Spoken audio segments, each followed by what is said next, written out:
Onto the computer. Right, okay, so I'm recording. Good morning and hello everyone. I know I'm here today with Ruth Martin, who owns Martin and Jones Marketing. Me and Ruth have known each other for about 4 years now, which we just gasped at because that time has gone very, very fast. And we were working actually at the same company, so and a company which we both moved on from, and this is sort of what the area that we're going to be talking about today. So we both actually resigned from that company, and we were both in that sort of wilderness moment of what do we do next. So thank you for coming on, Ruth. That's really good to see you today.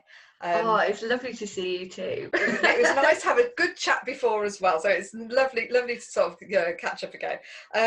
But first of all, if you can just tell us a little bit about what it felt like, because obviously in the climate at the moment there's a lot of change going on, a lot of people sort of finding that they've been made redundant, or they might still be on furlough and they're still worrying about going back and what do I do next. If I go back, I'm maybe in a job I don't like that much, or I'm going to go back, or I might be still made redundant. You know, what happens next? So obviously it was about 2-3 years ago that you yeah, left. about 2 years now. Yeah.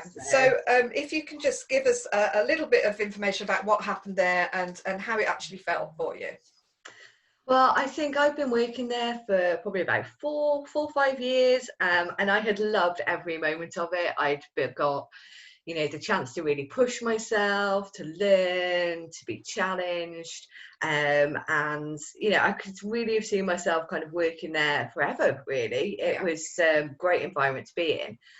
And then sort of overnight, really, it just changed from me being, the perfect employee, good pay rises, I was never late, never had a sick day, just to kind of this, you are awful, you're kind of, hurting the team, hurting the company. And things started to spiral very, very quickly. Right. And it was really, really confusing for me in terms of, what have I done? What am I doing wrong? And so I decided to kind of just step away from the situation, put the kind of pause button on. And after kind of 2 weeks of really thinking about it, I just kind of thought, I can't do this anymore. This is a really bad environment for me to be in. And so I resigned, and and as someone who's gone through a similar situation, in the same company, obviously the feelings that you have when you're going through that, it is a whole sort of questioning yourself, and you think, is it me, is it what's going on? I'm sure that's not the way it is, and there's a whole sort of process of questioning, and it could really knock you back so much. It can have such a devastating effect. I think what really helped me through that was just being really honest with people about how I'd felt about the situation, and talking to people who I'd known for quite a long time and would be very honest with me, because obviously none of us are perfect. And so I'm aware I have, flaws just like everybody else. But being really honest with people and kind of saying, and then also, kind of, is that what happened? I don't think that's what's happened. Really examining and kind of actually trying to step away from it a little bit emotionally and look at it from kind of an objective point of view. But really having those sounding boards of, rather than kind of staying in and going, oh, I'm just terrible, really opening up and talking to people about it. And that really, really helped me to kind of realize, well, okay, so there's this, but this is the reality of the situation. So what was the point that you got to? I mean, obviously you left.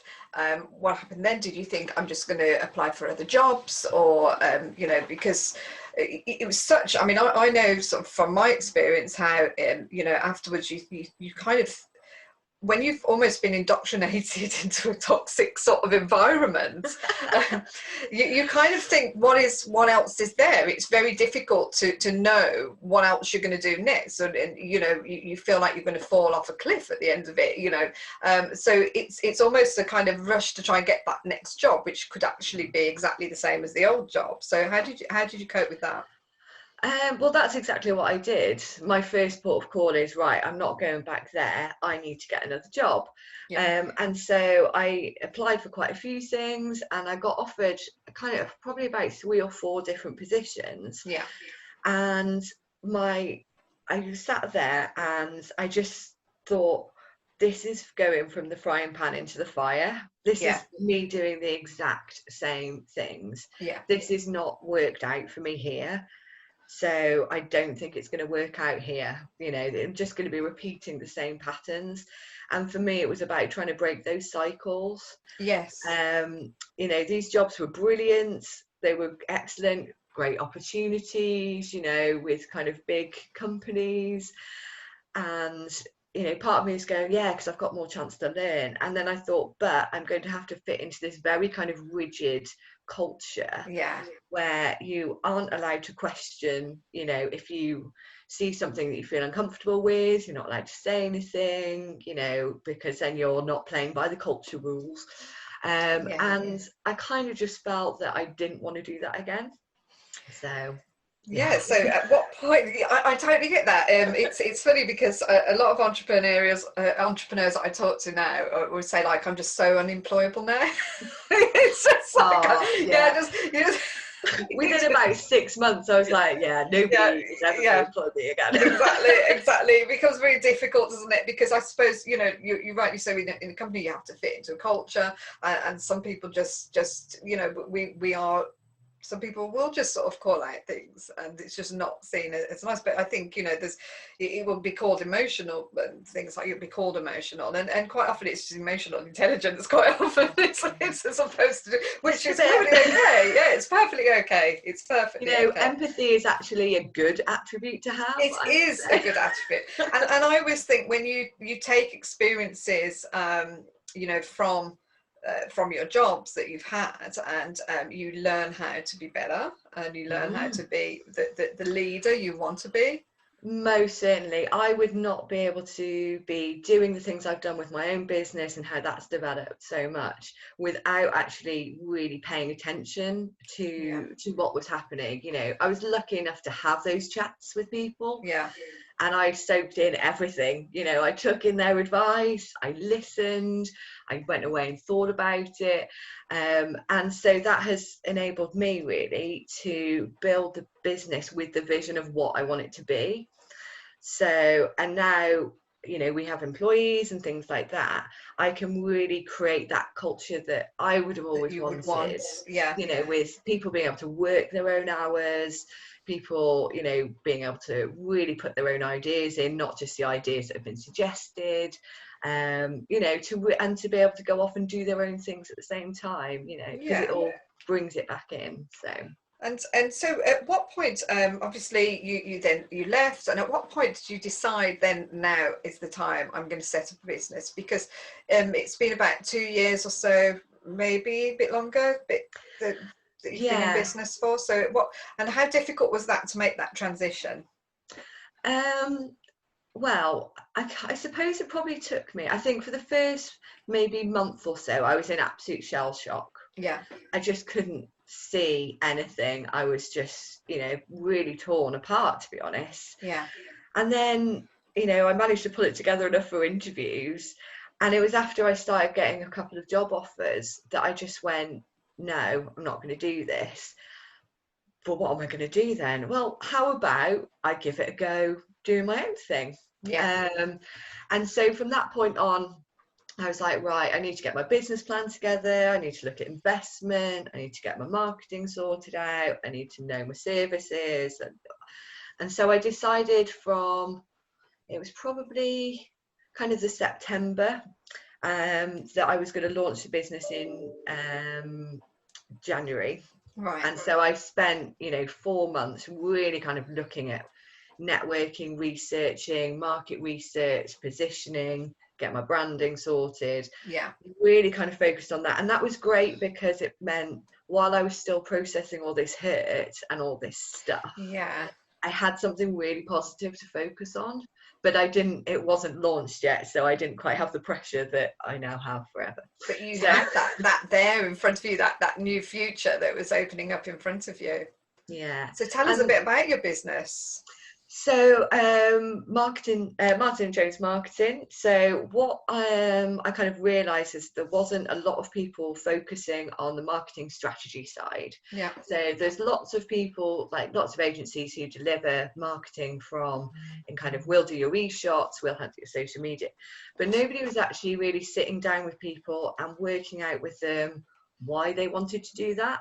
Right. What's their target audience? What's their plan going to be? Yeah. What are they really trying to achieve? How that's going to tie in with their business goals? You know, do they have the operations at the back end to be able to support that growth? And really kind of putting a plan together for people that they can then follow. From that, then I realised people wanted me to deliver it. Yep. So that kind of then spirals, and that's when the team grew. We took on a couple of people who were able to help me out with that. And then we're about to launch kind of a new service, really trying to share in the most affordable way possible some of the things that I've learned. So it'll be kind of series of workshops and marketing membership programs, really, where people can learn the skills to apply to their own business, or at the same time really know what they're talking about when they're talking to some of these other specialists. Amazing. So how have you found it over the last couple of years? Has it been ups and downs, highs and lows, or yeah? Yeah, definitely. Hard work. Yeah. Hard work. It's never going to be easy. I run a sales course at the moment, and for ladies quite new into sales who are setting up their own businesses. And it's one thing I always say to them, you know, it's consistency. You have to keep going, even though you feel at times that this isn't going to work. What am I doing? And you're questioning yourself all the time, thinking, what's going on here? How am I going to manage this? And you know, if you stop, then obviously it's not going to work. You have to keep going. But no one said it was going to be easy. It's never going to be, you know, you're very lucky to suddenly get something like that. Yeah. It's simple, not necessarily easy. Exactly. Two different concepts. Exactly. Yeah. And it's about keep going and keep going, isn't it? And so now 2 years down the line, you know, it's just been a real journey for you, isn't it? I think I've learned more about myself in the last 2 years. I think one of the real key things I've learned is that the business is only ever going to grow as much as I do. Yeah. So actually growing myself, it's been a real kind of, because there is no longer anybody else there. You've have to do it. And you did say to me that you took on a coach at the beginning, and that's been sort of really fundamental to your growth, hasn't it? Oh yeah, without a doubt. So when I started, I knew that I was, you know, good at marketing, you would hope. However, I really you know that. What I knew was that I knew nothing about business. Yeah. And I'd learned a lot, as I say, from the people I'd worked with previously, but I knew that I was going to need support. And I think knowing what you don't know is a really important lesson. Yeah. And so I started with a business coach, and they had some just amazing frameworks about kind of laying out processes. That was really key for me, because and how to deal with my finances, because that is not something I am naturally inclined towards. So now I have a really good accountant, and kind of, you know, somebody who helps with the books and things like that. So, you know, I think having coaching, I would definitely not be where I am now. Yeah, I would have been in the, give me 50 quid and I'll write you a blog. That's where I would have been, rather than, you know, my own kind of limited companies. Oh, believe me, when I was exactly the same when I started coaching as well. It was, you know, when I told my coach how much I was charging, she was like, what? But you know, it's all a learning thing, isn't it? Like you said, you just constantly, it's about sort of personal development. Keep on doing that, keep learning, keep sort of you know, picking up new skills and retraining. And I think that's so important for any of us who have come new in business. And you know, my business has been about a year now, so it's just constantly learning, constantly networking as well. You mentioned about networking. That's been a big thing. Yeah, networking has been key in two aspects. So one, getting more clients, getting my name out there.